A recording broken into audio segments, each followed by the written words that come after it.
Yesterday, December 7th, 1941, a date which will live in infamy. The United States of America was suddenly and deliberately attacked. As Commander-in-Chief of the Army and Navy, I have directed that all measures be taken for our defense. Hostilities exist. There is no blinking at the fact that our people, our territory, and our interests are in grave danger. My name is Imahori, and will be 86 in a couple weeks. So I was 12 years old when we first left Gardena, and then I turned 13 when I was in Santa Anita. Yeah. And then I was in camp until I turned about 16, and then we went to Minneapolis. So I was in Rome about 3 years. What was life like before Pearl Harbor? Right before? Yeah. Oh, just ordinary. Yeah. Just ordinary. I lived with my family, my mother, 2 sisters, and a brother. And then my older brother was already married, so he was out of the house. So it was just ordinary family life. Okay. But it was different from today, because we only had one little radio like this for the whole family. So it's not like today where every room you go to you have a radio or TV or something. One little radio, and so this is what we used to sit around and listen to as a family. How did you feel when you heard about the bombing? Well, it was awful. Yeah, the worst part was going to school on Monday, because we had no idea how the people were going to react. And I found out right away. I used to go, this was when I was in the 8th grade, and Perry Junior High School used to be a combination junior and senior high school. Anyway, I went to school, and I was a little kind of concerned, and I saw this Caucasian kid named Bobby Patterson, and we always used to kid around and be friends. And I said, "Hi, Bobby," and he spit in my face. Just that was it. So I thought, oh, well, that's who it's going to be. But he's the only one out of all the people that I knew who did anything bad towards me. I knew other Caucasian kids that I've been friends with, and nobody said or did anything bad, just that one kid. And he's the one that I thought was a friend. So you just never know. Mm-hmm. But I guess it was a shock to everybody, and being white and I was Japanese, you just figured we're all bad. Even though I didn't have anything to do with the bombing. See, that's the way he expressed himself. So that was a shock. Mm-hmm. Yeah. How did you find out about Executive Order 9066? Well, I think, I really don't remember a whole lot, but they put signs all over. And then they set up maps, district. If you lived within a certain district, you couldn't cross to go into another area. And this was all part of this public notice. So that my brother, who was already married, lived just a few blocks away, but we couldn't go to his house. And because he lived away from us, he and his wife went to a different camp. My family went to Santa Anita, and he and his wife went, I think they went directly to Gila. Yeah. So the family was kind of separated there for a while. How did you feel about the separation? Well, you know what? Japanese people are brought up to, you've heard this word, gamon. Mm. You just take things as it comes. You don't worry about it. You think, well, so be it. And then especially being a kid, I never worried about stuff. Yeah. And I guess it could have been bad, but I never worried about it. And then both of my family was there, and so when we left for camp, we all went, and it was not a problem. And then we didn't see my brother and his family until way later, because he went into the service, and then his wife and child they joined him in Minneapolis because he was at the language school at Fort Snelling, which was in St. Paul, maybe Minneapolis, St. Paul. And then when the camp started to close, then we just went up to Minnesota and joined my sister-in-law. So to me, I guess maybe being a kid, I didn't worry about stuff. And being in camp was not a problem for me, because all I had to do was go to school. You know, it was nothing. Did you expect the Executive Order 9066? I had no idea. You said expect. We had no idea what was happening. And being Japanese people, you know, we already felt we always stuck together. And because of the war, we felt more isolated. And I had no idea what was going to happen. Nobody told us anything. You know, or maybe we just didn't pay attention, I don't know. Or being a kid, maybe I didn't even care, huh? All I can think of is Bobby Patterson. He's one memory I will never forget. What were some of the reactions you witnessed after the executive order?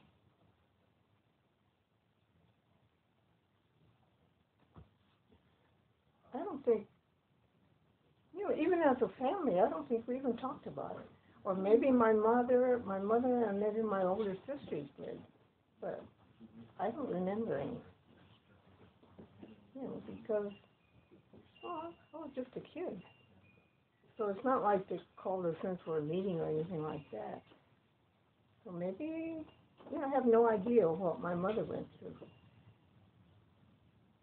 But she relied a lot on my older sister. I had a brother, a sister, and then Mary, and then me, and then a younger brother. So my mother relied on Yuki, who was the eldest. And maybe they talked about it, I don't know. But personally, it had no effect on me. All I knew was that we weren't free to go wherever we wanted to go. You couldn't go, you know, if the store you wanted to go to was on the other side of the street, you couldn't go there because we didn't have the freedom to move. You had to stay within your own little section. But I never, and then Mom, being Issei, she just took it in stride. You know, Issei people didn't complain, never argued about authority. If they said, you go, you went. And so I don't remember anyway, I don't remember any discussions about what are we going to do. Maybe she talked to my sister. I really don't know. I mean, my sister's not here anymore. I can't ask her anymore, huh? So I started out with 2 brothers and 2 sisters, and now I have none. Yeah. What items were you allowed to bring? You were supposed to take only what you could carry. And because we were just my mother, 2 sisters, and a younger brother, we couldn't carry much. So we followed orders. They said, bring only what you can carry, so that's what we did. Old suitcases, I forgot what we put them in. And then other people, we watched other people checking in, and they've got loads of stuff. You know, and I'm thinking, you know, why were they allowed to bring all that stuff and we didn't? You know, like they brought their own bedding and all kinds of extra stuff. And I remember we had one neighbor in Santa Anita, they brought food, you know, all kinds of extra stuff. And I thought, there's no way you could carry all that without a bunch of men. Well, this was a big family, father and grown sons. And so maybe, they managed to do it. But it was actually supposed to be only what you could carry. So that's what we did. There's a Japanese expression, maybe you've heard it. You speak Japanese? No, I don't. No? No.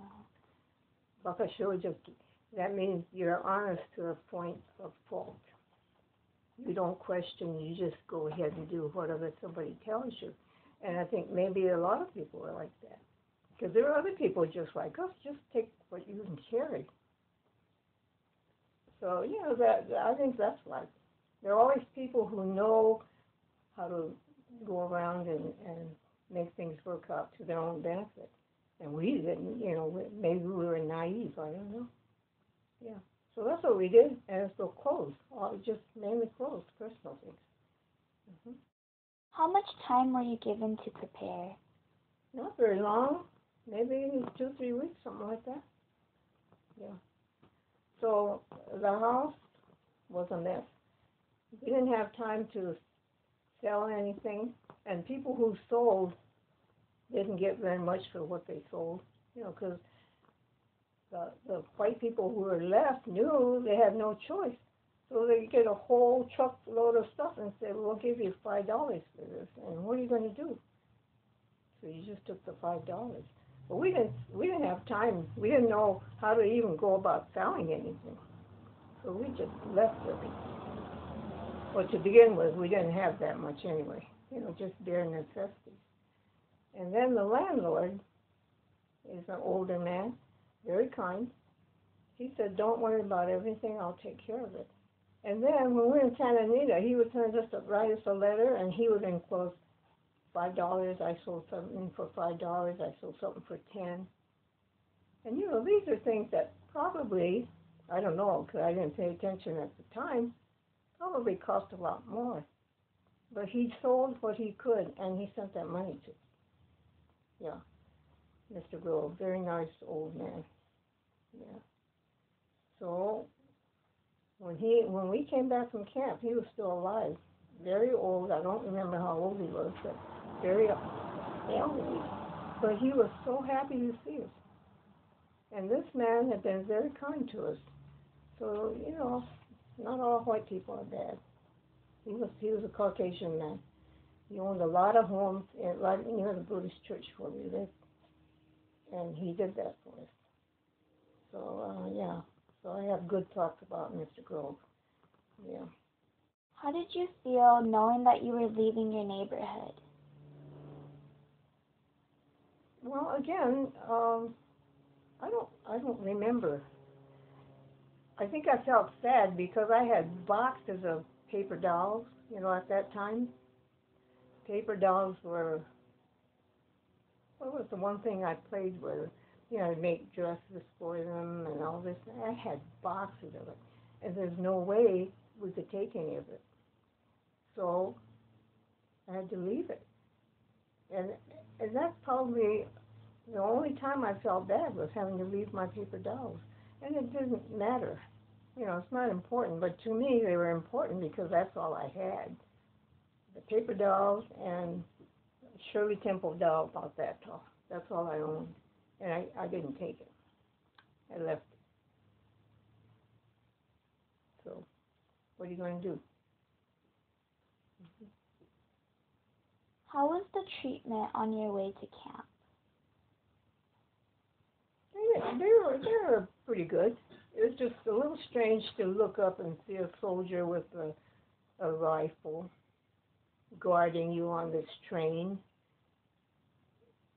It's not like we're going to do something bad. And then, I don't remember too much about getting to Santa Anita. I don't remember. I vaguely recall riding in a truck.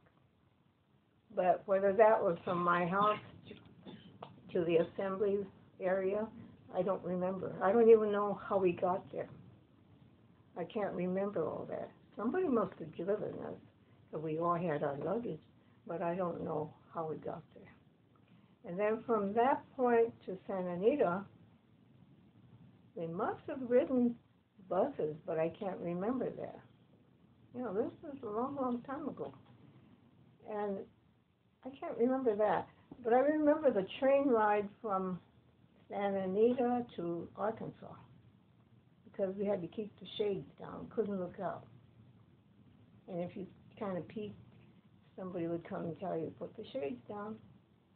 And I don't know what difference it makes. You're on a moving train and nobody's going to jump off. But that's the way it was, yeah. And they must have fed us, but I don't remember what we had to eat, you know. And it was, other than that, it was a long ride, but other than that, it was, you know, people treated us all right. And the soldiers who were guarding us, they never said or did anything bad. And, you know, they must have had mixed emotions too, because they knew that most of us were American citizens, and they're in the American Army and they're guarding these citizens. Kind of weird. But nobody, I don't remember seeing anything happen. Of course, too, most of us are very quiet and we follow orders, you know, so there was no need for anybody to be getting upset or barking orders or anything like that. So it was uneventful. Yeah. Do you remember how long you were in camp? Yeah. We went to Santa Anita in April of 1942, and we were there until October. October of 1942, we went to Arkansas. And we were in Arkansas until October of 1945. When the war ended, people started leaving the camp. And we stayed as long as we could, because my mother, my two sisters, and my younger brother and I. And then finally, towards the end, then we signed up to leave. We went to Minneapolis by train. What was your typical day like at camp? It was just routine. Get up, wash up, go to the mess hall for breakfast, and then go to school. That was my life. And then I would walk to school with a whole bunch of kids in the area. Some kids from my own block, some from block 14. I was in 15, so the next block was 14. And we would get together and walk to school together. And had to walk quite a ways to get to the school. And then when school was over, we'd walk home. And then, you know, I really don't know a whole lot about what I did after we got home from school. There really wasn't that much to do. So it must have been homework, so we had homework. And then during the summertime, we took classes. They offered all different kinds of classes. So at one point, my friends and I took pattern drafting, you know, where you learn how to make your own patterns. And then one time we took some other class, but we didn't do very well, so the teacher asked us to drop out. So we were fooling around so much. Well, summertime, it wasn't regular school, but it was fun. Yeah, so most of the time I spent with my friends, and there was nothing to do. You know, it's not like, well, let's walk over to the store or something like that. There was one store for the whole camp way far away. And so we all stayed pretty much within our own block. Yeah.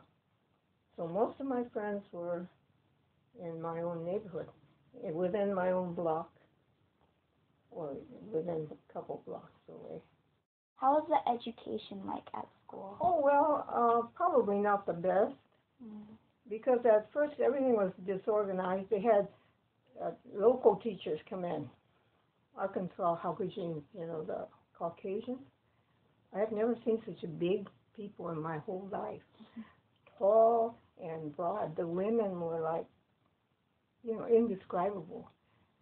And here we were, little tiny Orientals, and you have these tall teachers. That was an experience. But they also hired, among the Nisei, kids who had gone, maybe graduated school and gone to junior college or even colleges, some of them. So they weren't experienced teachers. They were just there doing the best they could. Yeah. My friend's sister taught us home ec because she knew how to sew. But that was it. There was no home ec usually means food and all this and that. No, it was just sewing. And my friend Aiko's sister was our teacher.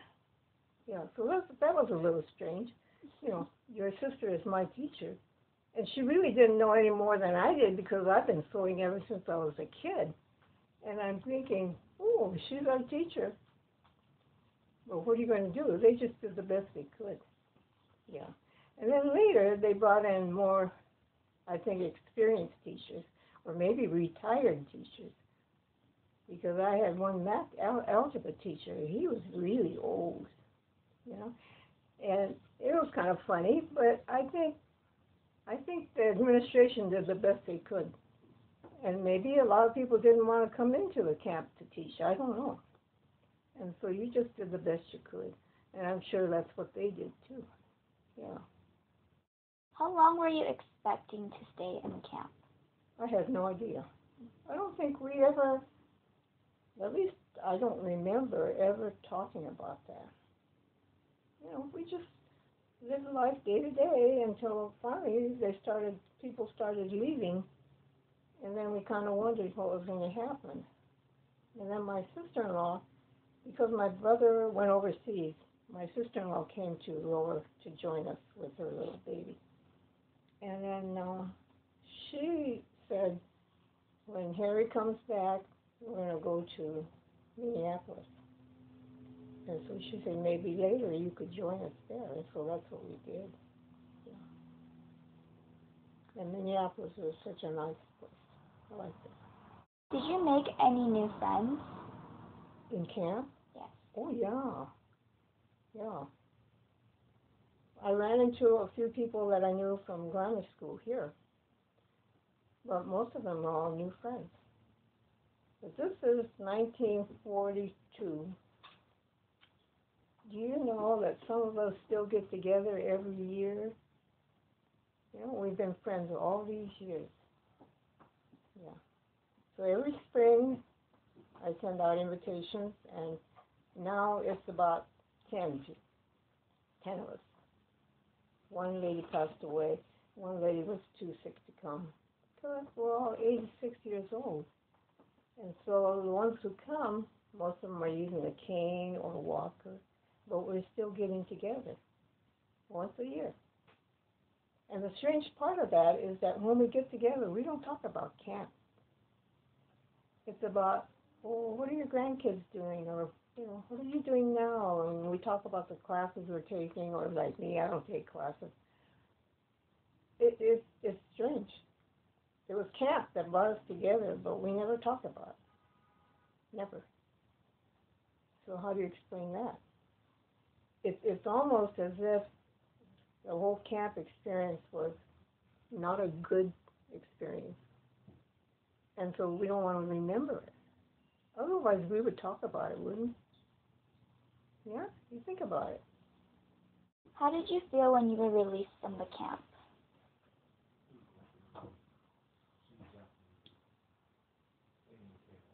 I didn't have any special feelings because it was expected. You know, other people had gone. I think I was a little apprehensive about what we were going to rather than what we were leaving. So we had no idea. We were going to get on a train, you know, long distance train I've never been on before. I'll go all the way to Minneapolis. And mostly I was concerned that we would be seeing a lot of white people and what was their reaction going to be to us being on the train. But as a whole, people left us alone. Yeah. So my mother, my younger brother, and I, 3 of us went. People were very kind. Mm-hmm. Yeah. And you have to remember the war had just finished. And we really didn't know what to expect. But it's surprising. Even there was one soldier, I don't know where he was going, but he was concerned. He said, you know what, you've been sitting in that seat a long time. He said, don't you need to get up and go? And I go, no. And I'm thinking, why are you asking me questions like that? And then he said, you haven't had anything to eat for a long time. Shouldn't you be getting something to eat? And I said, yeah, maybe. But I didn't know how to go about it. And so I don't think we ate anything until we got to Chicago.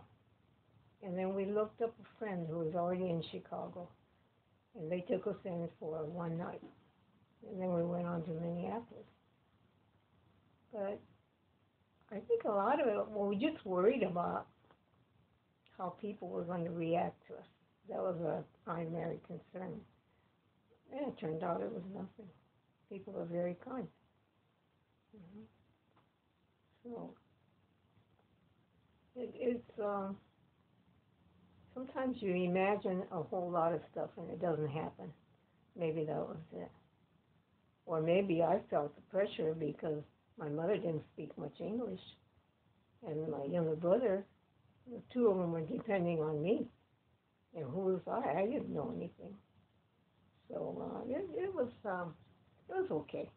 But it worked out okay because people are, I think, basically good. You know, nobody picked on us. Nobody said anything bad. And so it worked out okay. How did you find a new home? Well, my two sisters had gone ahead.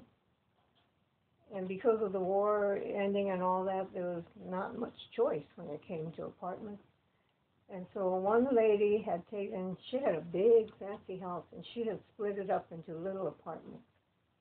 And so that's where we went. So we had 2 rooms. Part of us were in one room and part in the other because she couldn't find a big apartment. So it was not the best, but it's okay. Yeah. You just get along. I mean, you make do with what you have. Yeah. So I think we cooked in one unit. I don't think the other unit had a kitchen, but we had, we'd have to go across the hall and go. It worked out okay.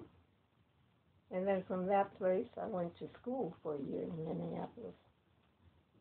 Which was that was another scary thing too, because I didn't know how the kids were going to react.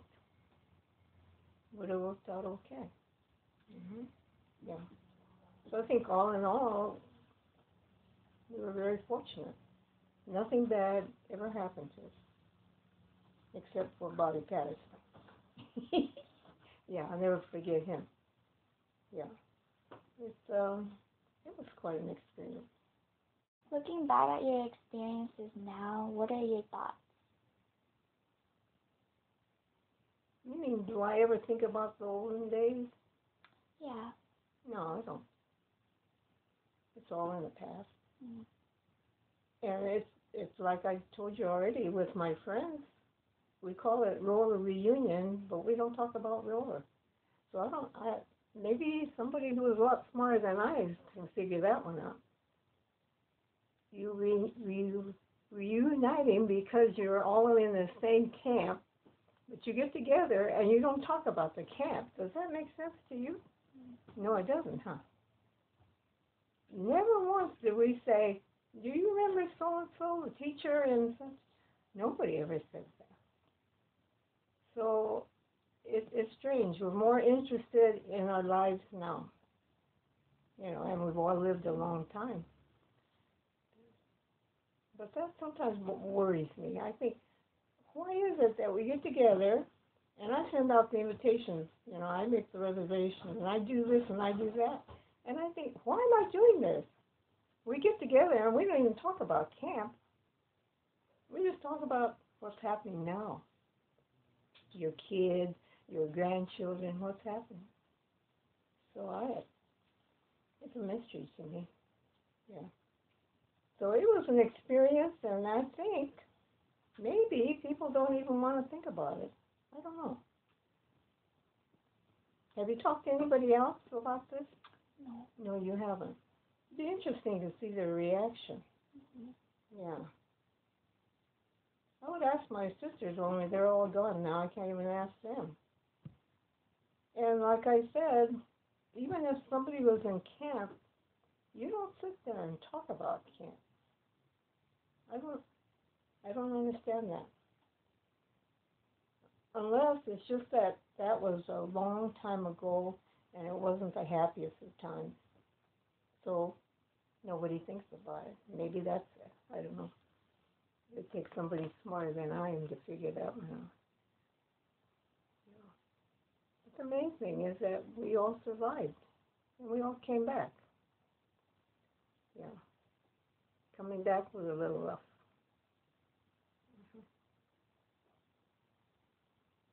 But you just make do with what you have, and I figure I'm 86 years old and I've lived a long life. I don't care how difficult times were, we made it. You know, and I think that's what you have to do. Yeah. So I'm hoping that you kids will grow up and you never have to experience anything like that. Because when you think about it, it wasn't anything that we brought on ourselves, except that our family's parents came from Japan. It's all their fault. Because they, you know, you think about it that way. Yeah. But see, that's something you guys don't have to worry about. Your parents and your grandparents were all born here. And your grandparents are probably younger than I am. Yeah. So be grateful for what you have. There was one interesting thing that happened when the train stopped in Louisiana. This black kid, we were looking out, and the black kid said, "What kind of people are you?" He had never seen an Oriental before. Oh. He was a black kid living in Louisiana, and I don't know where in Louisiana, but can you imagine? He had never seen an Oriental. He didn't know what we were. What kind of people are you? Where are you from? We said California. California, he couldn't figure it out. Why would these strange people from California be riding a train going somewhere? That was funny. I remember that.